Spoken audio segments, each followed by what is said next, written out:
Bevrijdingsconcerten Mannenkoor.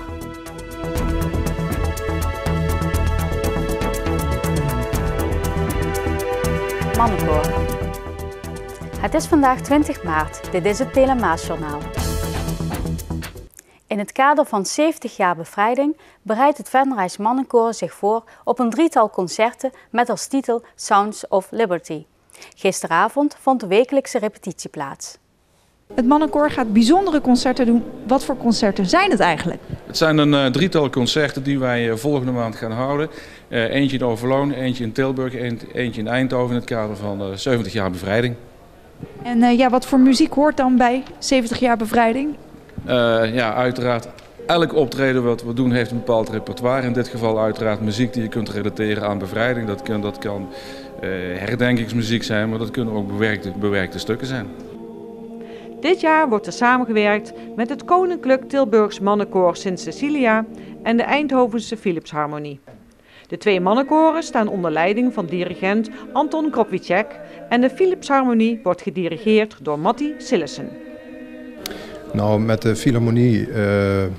Philharmonisch Orkest moet ik zeggen, Philipsharmonie, hebben wij een aantal jaren geleden een eindejaarsconcert gedaan. Dat was een zeer succesvol optreden.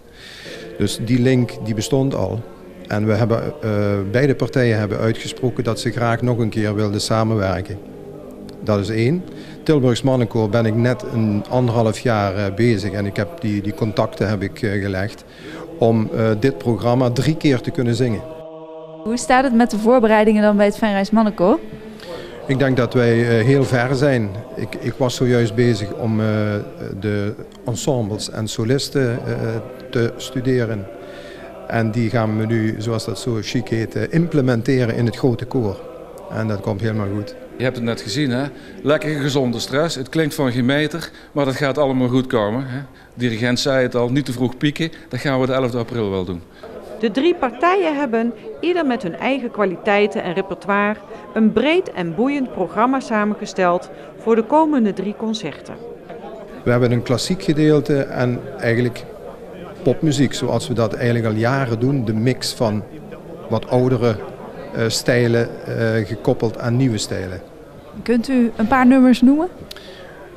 Een oude stijl is Ecce Commodo Moritur van Sloveense componist Gallus. Dat is een renaissancewerk uit de 16e eeuw. En dat koppel ik aan Will You Be There van Michael Jackson.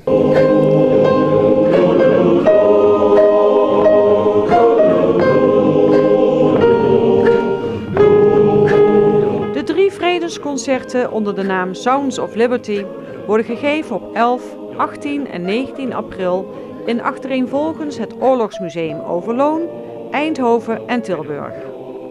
Voor meer informatie kunt u kijken op de website www.venraysmannenkoor.nl.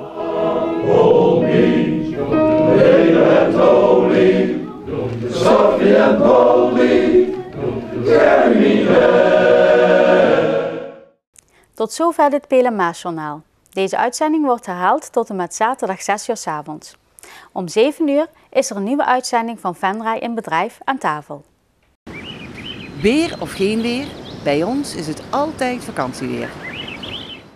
Vanavond is het helder en het koelt af tot ongeveer 2 graden. En het kan licht gaan vriezen. Vannacht is er kans op perioden met regen of motregen. Zaterdag, de eerste dag van de astronomische lente, is het bewolkt en er kunnen enkele buien vallen. Het wordt maximaal 10 graden. Zondag zal het droog en vrij zonnig zijn met een middagtemperatuur van 7 graden. Ik wens u een fijn weekend en tot maandag.